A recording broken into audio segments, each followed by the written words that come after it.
হাসি মুখে বাঁচতে শেখায়। এখানেই আটকে যাচ্ছে। আমার থেকে বড় ইন্সপিরেশন কোথায় পাবে তুমি? আরে পালক, একেবারে পারফেক্ট। তোর থেকে বড় ইন্সপিরেশন তো চলে এলো মোম। মোমের গান তো পালকে সম্পূর্ণ করবে। আর মোমের থেকে পালক কখনো আলাদা হবে না। মোম পালক 26শে এপ্রিল থেকে প্রতিদিন রাত 8:30টায় সান বাংলায়। আর একটা কথা মেজদি, হ্যাঁ বলো না, বলো। এটা কোনো শর্ত না, এটা তোমার কাছে আমার অনুরোধ। বড়দি সোনাইকে ছাড়া বাঁচার কথা ভাবতেও পারে না। তুমি দয়া করে সোনাইকে বড়দির থেকে দূরে রেখো না। সোনাই আগে যেরকম বড়দির কাছে মানুষ হচ্ছিল সেরকমই মানুষ হতে দিও। বেশ ঠিক আছে শিখা, ঠিক আছে, তুমি যা বলছো আমি তাই শুনবো। আমি আজই আমাদের ছেলে সোনাইকে বড়দির কাছে ফিরিয়ে দেবো। কিন্তু তুমি আমাকে একটা কথা দাও, তোমাকে আমার সোনাইয়ের দিপি রইল। তুমি তুমি এই কথাটা এ বাড়ির আর কাউকে বলবে না, বলো, কথা দাও তুমি আমাকে। ঠিক আছে, আমি এ বাড়ির কাউকে কিচ্ছু বলবো না। এবার তোমরা নিজেদের ঘরে যাও। আচ্ছা, একটা কথা জিজ্ঞাসা করব। বলছি সুপর্ণাদের কি এই বাড়িতে আর থাকতে দেবে গো দিদিভাইরা? কারণ ওদের তো আজকেই বাড়ি ছেড়ে চলে যাওয়ার কথা ছিল। ওরা চলেও গেছিল, আবার চলেও এসছে। এরপর কি আর থাকতে দেবে? হ্যাঁ, সেটাই তো। চিন্তা করবেন না দাদা, আমি মাকে বুঝিয়ে বলবো। মা তো আপনারও মা। মা কখনোই চাইবেন না তার একটা ছেলে এই বাড়ি ছেড়ে চলে যাক। আপনারা এই বাড়িতেই থাকবেন। ইস শিখা, আমি তোমার উপরে কত অত্যাচার করেছি, তোমায় কত খারাপ কথা বলেছি। এখন তো আমার নিজেকেই অপরাধী মনে হচ্ছে শিখা। আমি বুঝতে পারছি দিদি, আমি একজন আদিবাসী মেয়ে, অন্য সমাজে মানুষ হয়েছি। আপনাদের মতো শহরে আদব কায়দা আমার জানা নেই, তাই আমাকে মেনে নিতে আপনাদের একটু অসুবিধে হচ্ছে। দেখো শিখা, তুমি আমাদের কত ভালোবাসো, কত বোঝো, আমাদের জন্য তুমি কত ভাবো। আর আর আমরা আমরা তোমাকে বুঝতেই পারি না শিখা। শিখা, ভেরি সরি। না না, ঠিক আছে, আমি কিছু মনে রাখিনি। একসাথে থাকতে গেলে এরকম একটু একটু হতেই পারে। শিখা,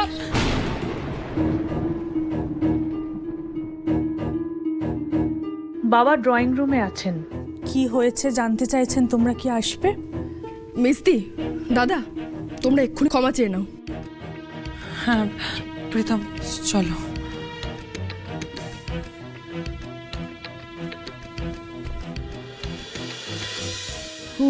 হরে কৃষ্ণ, হরে কৃষ্ণ। এটা ফাঁড়া গেল অঞ্জলি। হ্যাঁ, কি মেয়ে রে বাবা। যা বলেছো। বুঝলে অঞ্জলি, আমাদেরকে কিন্তু এখন একটু সাবধানে থাকতে হবে। বল এখন শিখার কোর্টে, যে কোনো মুহূর্তে আমাদেরকে বিপদে ফেলতে পারে। মেয়েটার যে এত বুদ্ধি আগে বুঝিনি, এখন হাড়ে হাড়ে টের পাচ্ছি।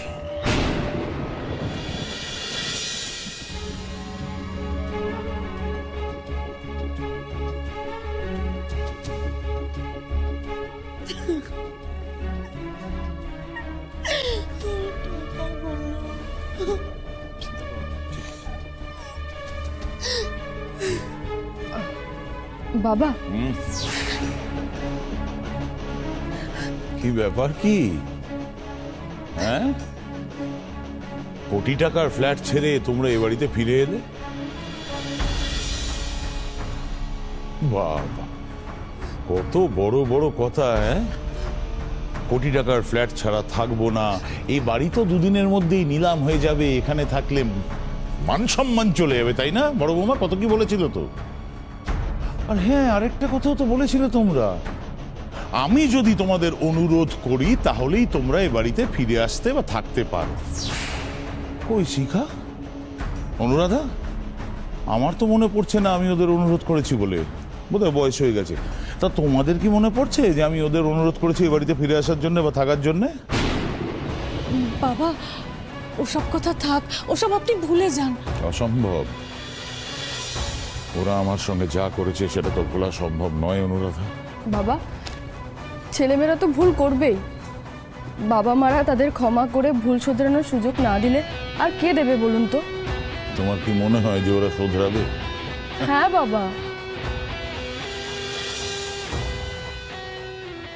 আমাদের ক্ষমা করে দাও। আরে কি আশ্চর্য! আমাদের ভুল হয়ে গেছে বাবা, আমাদের ক্ষমা করে দাও। লোভে পড়ে অন্ধ হয়ে গেছিলাম আমরা, বুঝতে পারিনি কি করার ছিল। আমরা যে ফ্ল্যাটটা কিনেছিলাম সেটা অন্য লোকের ফ্ল্যাট বাবা।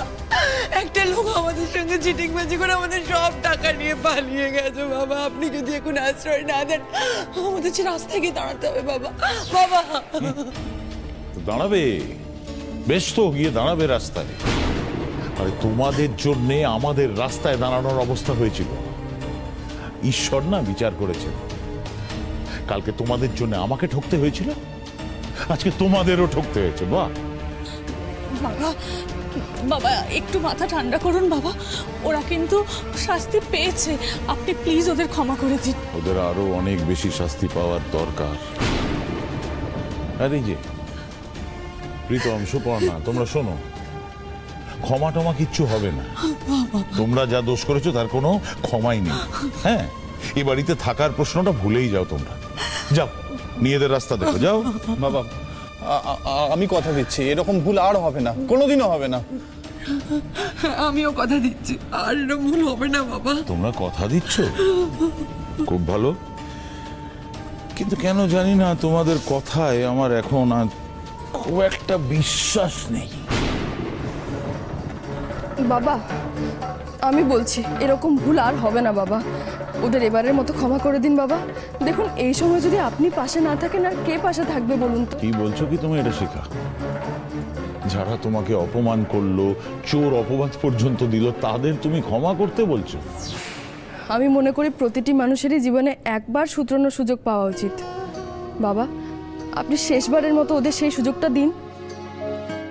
প্লিজ বাবা, আপনি আর রাগ করে থাকবেন না। দেখুন, হাজার খারাপ কাজ করলেও ওরা তো আপনারই সন্তান, তাই না? বেশ, তোমরা এত করে যখন আমায় বলছো, তখন এবারের মতন ওদের আমি ক্ষমা করে দিচ্ছি। তবে হ্যাঁ, প্রীতম আর সুপর্ণা, একটা কথা তোমরা ভালো করে শুনে রাখো, এরপরেও যদি তোমরা বাড়াবাড়ি করো না, আমার থেকে খারাপ কেউ হবে না, এটা মাথায় রেখো। আর ভুল হবে না বাবা, কোনোদিন হবে না। হবে না, আর এরকম ভুল হবে না বাবা, কথা দিল।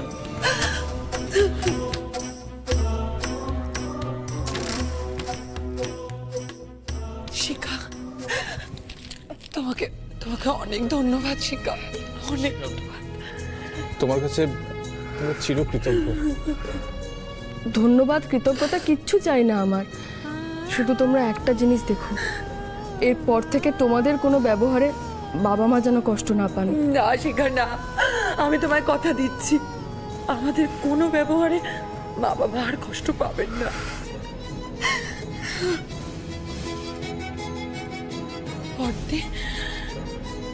বটে, তোমার সঙ্গে আমি অনেক অন্যায় করেছি, তোমাকে আমি অনেক কষ্ট দিয়েছি, খারাপ কথা বলেছি, পারলে আমি ক্ষমা করে দাও বটে।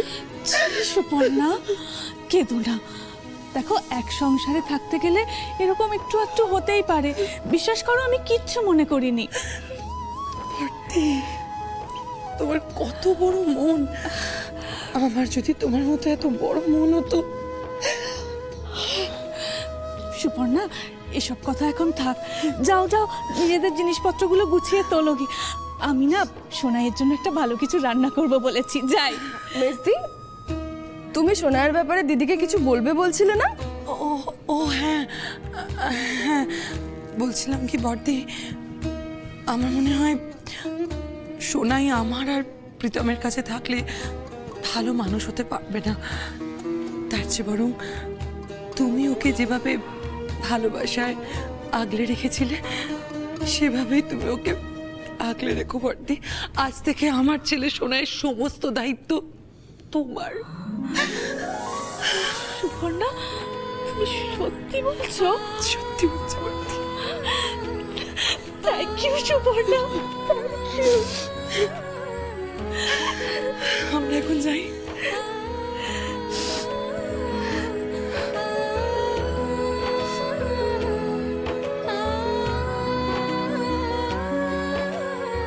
শিখা, তুমি যে আজকে কত বড় একটা কাজ করেছো হয়তো তুমি নিজেও জানো না।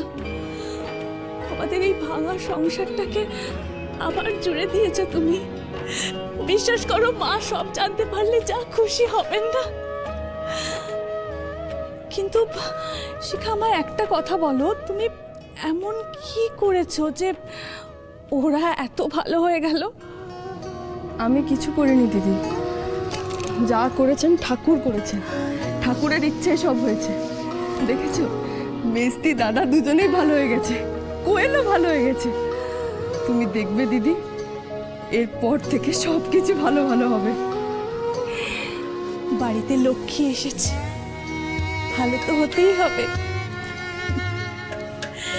নিশ্চয়ই ভালো হবে। তুই বদলে গেছিস সেটা শিখা বিশ্বাস করে নিল। ভেবে নিলে তুই আর বিক্রমকে চাস না, শুধু ওদের বন্ধু হয়ে থাকতে চাস। বিশ্বাস করতে চাইনি, কিন্তু আমার অভিনয় ওকে বিশ্বাস করতে বাধ্য করেছে। মম, শিখা তো একটা গ্রামের মেয়ে, ওর অত বুদ্ধি আছে নাকি যে ও আমাদের প্ল্যান বুঝতে পারবে? ওর অত ক্ষমতা নেই যে আমি ওর জন্য যা ভেবেছি সেটা বুঝতে পারবে। আর ও তোমাকে যত বিশ্বাস করবে আমার তত লাভ। কাল বিক্রমকে খাওয়ানোর সময় ও রাগ করেনি? রাগ করেনি, তবে ইনসিকিউর ছিল।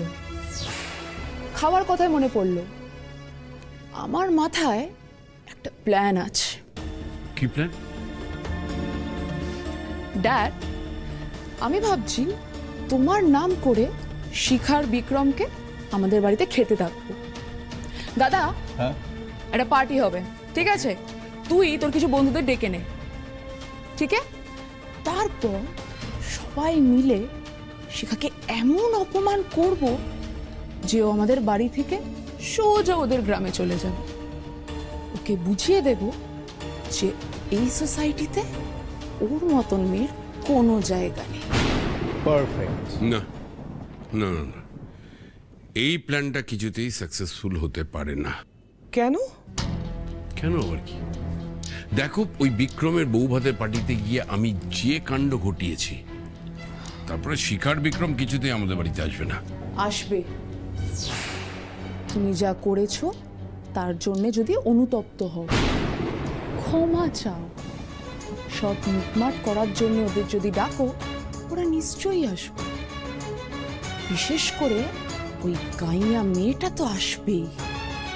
সবাইকে ক্ষমা করে ওকে যে মহান হতে হবে, সবার সাথে সব মিটমাট করে ওকে যে ভালো বউ সাজতে হবে। কিন্তু তুই একটা কথা ভুলেই যাচ্ছিস কোয়েল, শিখা কিন্তু বিক্রম ছাড়া এই বাড়িতে কিছুতেই আসবে না।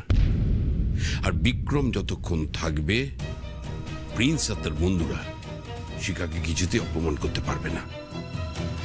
আর যদি অপমান করতেও চায়, তাহলে কিন্তু বিক্রম তোর উপর যে বিশ্বাসটা রেখেছে সেটা ভেঙে চুরচুর হয়ে যাবে।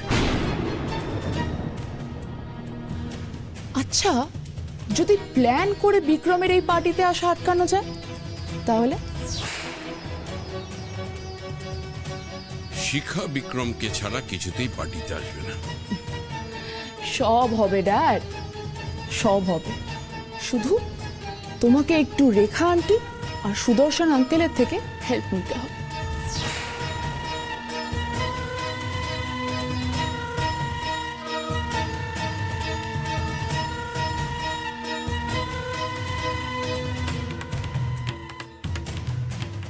বাহ, ফাটিয়ে প্ল্যান করেছিস তো।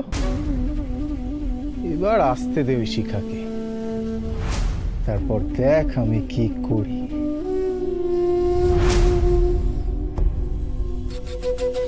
তাহলে দেরি কিস? প্ল্যান যখন হয়ে গেছে ওদের ডেকে নে।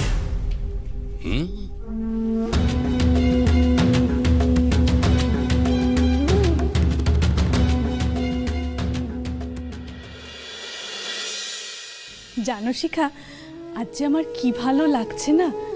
আমাদের ভাঙা পরিবারটা যেভাবে জোড়া লেগে যাবে আমি ভাবতেই পারিনি। এমনি এমনি জোড়া লাগেনি বর্তি, চাপ দিয়ে জোড়া লাগাতে হয়েছে। তার উপর সুপর্ণা আর প্রীতম যে ওভাবে ক্ষমা চাইবে আমি তো স্বপ্নেও ভাবতে পারি না।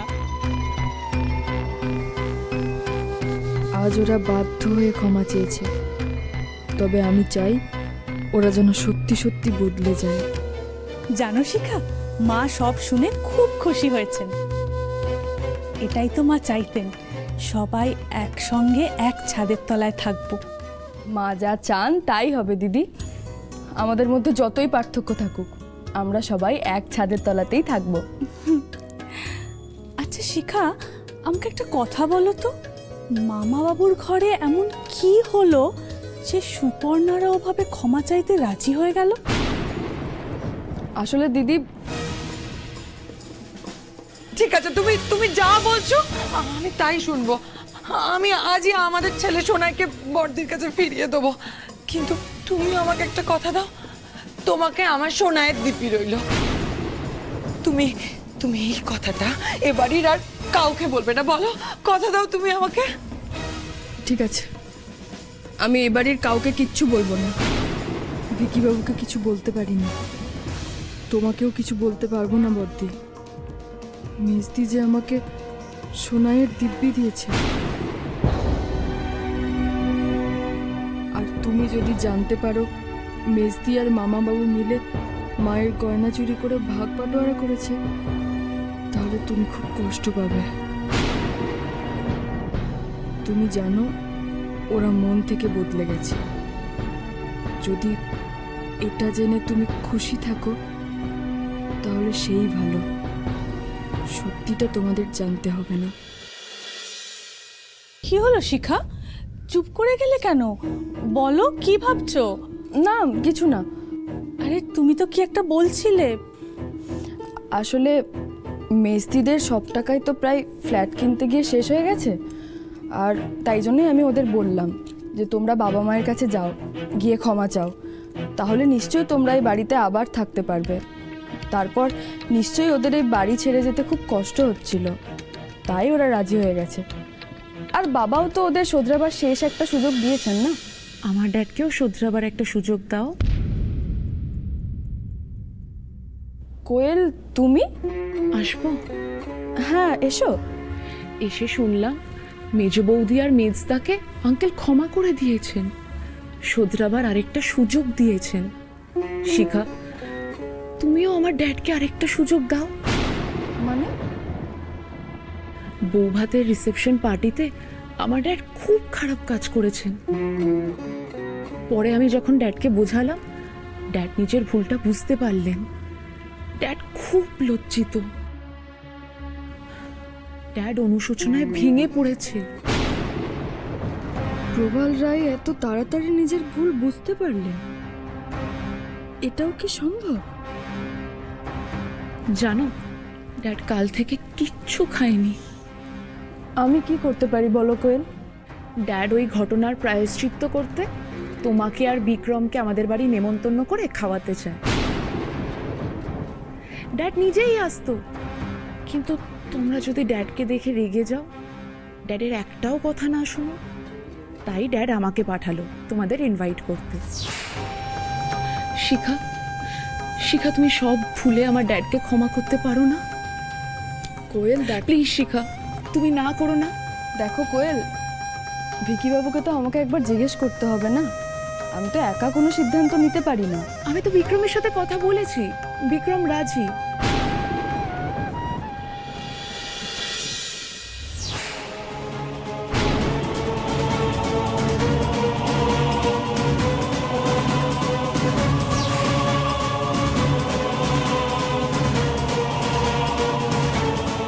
কিন্তু তুমি না বললে বিক্রম যাবে না। শিখা, এখন সব কিছু তোমার হাতে। এই যে মেয়েটাকে দেখছেন, ও খুব চালাক, ধূর্ত, বুদ্ধি করে এই চক্রবর্তী বাড়ির ছেলেকে ফাঁসিয়ে বিয়ে করেছে। তাও কিছুদিন পরে ওকে ডিভোর্স করবে, বেশ কিছু টাকা হাতিয়ে নেবে, হাতিয়ে নিয়ে আবার একটা ছেলেকে ফাঁকিয়ে বিয়ে করে নেবে। শিখা, আমার মনে হয় কোয়েলের কথায় তোমার রাজি হয়ে যাওয়া উচিত। দেখো, তুমি নিজেই তো কিছুক্ষণ আগে বাবাকে বলছিলে মানুষ ভুল করেও ক্ষমা চাইলে একটা সুযোগ অন্তত তাকে দেওয়া উচিত, তাই না? এখন যখন সবাই নিজের ভুল বুঝতেই পারছে, সেটা তো খুব ভালো কথা। আমাদের উচিত তাদের ক্ষমা করে কাছে টেনে নেওয়া, তাই না?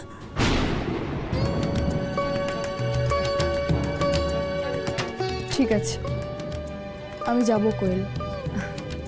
আমি চলি। ভিকিবাবু আমাকে একবার জিজ্ঞাসা না করেই হ্যাঁ বলে দিল।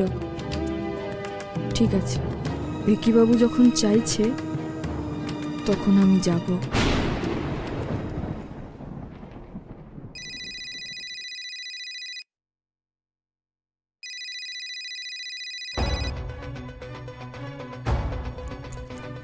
হ্যাঁ প্রবল বল। হ্যাঁ, তুই তো শুনেছিস যে আমি বিক্রম আর শিখাকে নেমন্তন্ন করেছি। হ্যাঁ শুনেছি। তোকে আমার একটা কাজ করে দিতে হবে। কি কাজ? দেখ, আমরা যে প্ল্যানটা করেছি তাতে যদি শিখার সাথে বিক্রম থাকে তাহলে ও পুরোপুরি শিখাকে প্রোটেক্ট করবে। ও কিছুতেই শিখার কোনো ক্ষতি হতে দেবে না। সে তো দেবেই না, এটা বলার কি আছে। কিন্তু তোরা তো দুজনকেই নেমন্তন্ন করেছিস, তো দুজনেই যাবে। হ্যাঁ, দুজনকেই নেমন্তন্ন করেছি। আরে বাবা, খালি যদি শিখাকে নেমন্তন্ন করতাম তাহলে কি শিখা আসতো? আসতো না তো। সেই জন্য আমি চাই তোকে এমন একটা কিছু প্ল্যান করে বিক্রমকে আটকে দিতে হবে যাতে শিখা এই পার্টিতে একলা পড়ে যায়, বুঝেছিস? অসম্ভব। আরে বিক্রম কিছুতেই একা শিখাকে তোর বাড়িতে যেতে দেবে না। সুদর্শন, আমি খুব ভালো করে জানি তোর জীবনে অসম্ভব শব্দটাই নেই। কত অসম্ভব কাজকে তুই করে ফেলেছিস, আর আমি এটাও জানি এই কাজটাও তুই করে দিবি। ঠিক আছে, দেখছি, দাঁড়া একটু ভাবতে দে। হ্যাঁ, সেটা তুই ভাব, কিন্তু কাজটা তোকে করতেই হবে। হ্যাঁ, ওই কোয়েলের মাথায় একটা প্ল্যান এসছে, সেটা আমি তোকে বলছি।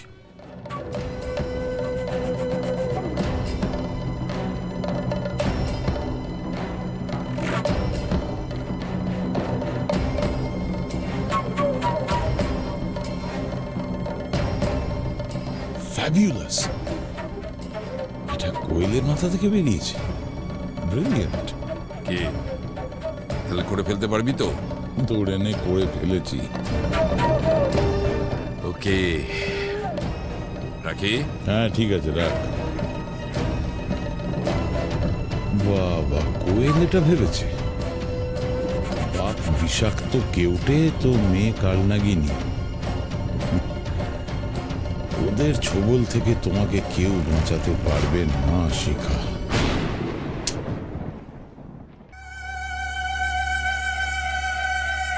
যে বাড়িটাতে আপনারা প্রত্যেকে থাকেন, সেই বাড়িটা বাঁচানোর জন্য, বাড়ির ছাদ বাঁচানোর জন্য মা নিজের শখ করে কেনা গয়নাগুলো আপনার হাতে তুলে দিয়েছিল মামাবাবু। আর আপনি সেই গয়নাগুলো চুরি করলেন। মায়ের আশা ভরসার কোনো দাম নেই আপনার কাছে। এতদিন এ বাড়িতে কত কিছু করেছি, কেউ কিচ্ছু বুঝতে পারেনি, কারোর মনে কোনো সন্দেহ হতে দিইনি। কিন্তু আজ সুপর্ণার বোকামিতে শিখার কাছে ধরা পড়ে গেলাম। আর একবার যখন শিখা জানতে পেরেছে যে আমি চুরি পর্যন্ত করতে পারি, ও কিছুতেই আর আমাকে বিশ্বাস করবে না। ক্ষতি হয়ে গেল, বড় ক্ষতি হয়ে গেল। এখন আর কোনো ভুল করা চলবে না। কিছুদিন খাপটি মেরে বসে থাকতে হবে, আর তারপর এমন কিছু একটা করতে হবে যাতে সাপও মরে আর লাঠিও না ভাঙে। শুনেছ শুনেছ, নেমন্তন্ন খেতে যাচ্ছে, নেমন্তন্ন। শিখা আর বিক্রম নেমন্তন্ন খেতে যাচ্ছে। তো যাচ্ছে, যাক না, আমারই বাকি তোমারই বাকি। শুনলে না ভালো করে? প্রবাল রায়ের বাড়িতে নেমন্তন্ন খেতে যাচ্ছে। কি উল্টো পাল্টা কথা বলছো তুমি? প্রবাল রায়ের বাড়ি? প্রবাল রায় এই বাড়িতে এসে কতগুলো অপমান করে গেছে, তারপর আচ্ছা তুমি কোত্থেকে শুনেছো? মানে খবরটা ঠিকঠাক? 100% ঠিক।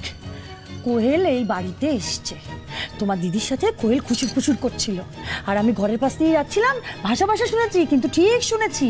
আর আজ রাতেই নেমন্তন্ন খেতে যাচ্ছে। কোথাও একটা প্রবলেম হচ্ছে। এই প্রবাল রায় আর কোয়েল বড্ড ধুরন্ধর, দেখলে না? পুজোর সময় কোয়েল কেমন এসে অভিনয়টা করে গেল, দিই তোকে শিখিয়ে পড়িয়ে পাঠিয়েছিল। শিখা, আমি পুজো দেখতে এসেছিলাম, তখন রেখানটি বলল যে পুজোর সময় চলে যাচ্ছে, আমি যদি একটু হেল্প করে দিই। আমি আর না বলতে পারলাম না, জানো। বিক্রম আমার ছোটবেলার বন্ধু, আমার বেস্ট ফ্রেন্ড, আর এখন তুমিও তো আমার ভালো বন্ধু হয়ে গেছো। তোমাদের সুরক্ষা বলে কথা, আমরা তো কোনো আপোষ করতে পারি না, তাই না? তুমি কিছু মনে করোনি তো?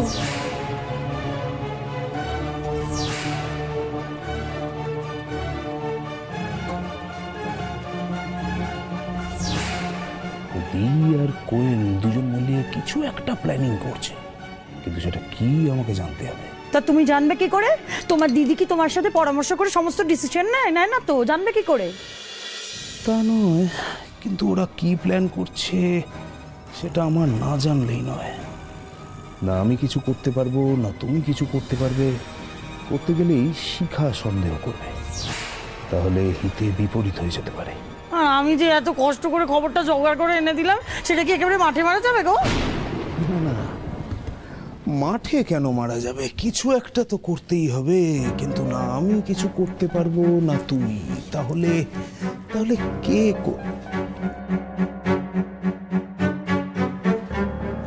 রিয়া করবে।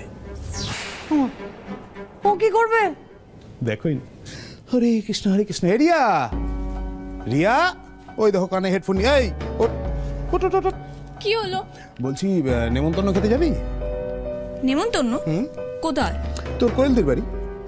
যাবো যাবো যাবো, কেন যাবো না? ভেরি গুড, কিন্তু একটা প্রবলেম আছে, সেটা হচ্ছে যে শিখা আর বিক্রমের নেমন্তন্ন আছে, তোর সেখানে নেমন্তন্ন নেই।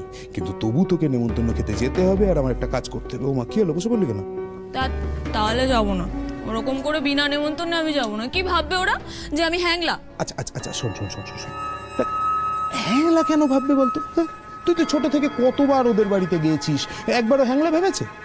আর তাছাড়া তুই তো তোর মাকে নাকি বলছিলি যে নতুন মোবাইল চাই তোর। তুই কাজটা করে দে, নতুন মোবাইল পেয়ে যাবি। নতুন মোবাইল দেবে? সত্যি বলছো? 100% সত্যি। তোর মায়ের মাথার দিব্যি।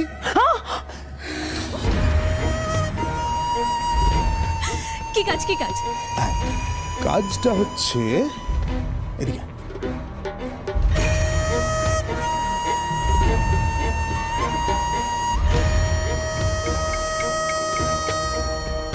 ব্যাস এইটুকু? একদম এইটুকু, চুটকিতে করে দেবো। কেমন? আমার কিন্তু কালকেই নতুন মোবাইল চাই। আরে বাবা, তুই কাজটা কর না, তারপর নতুন মোবাইল অনেক দেবো। এবার যা, গিয়ে রেডি হয়ে যা, যা, যা, যা, যা, যা, বেরোতে হবে, যা যা। অঞ্জলি, এবার তোমাকেও একটা কাজ করতে হবে। আমাকেও?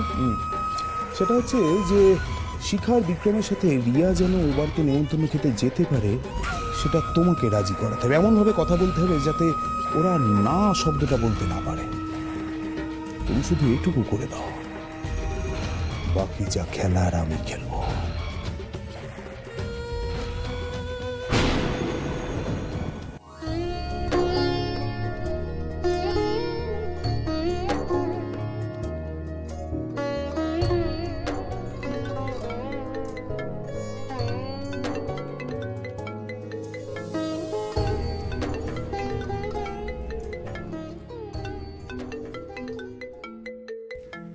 দিদিমণি ফোন করেছে?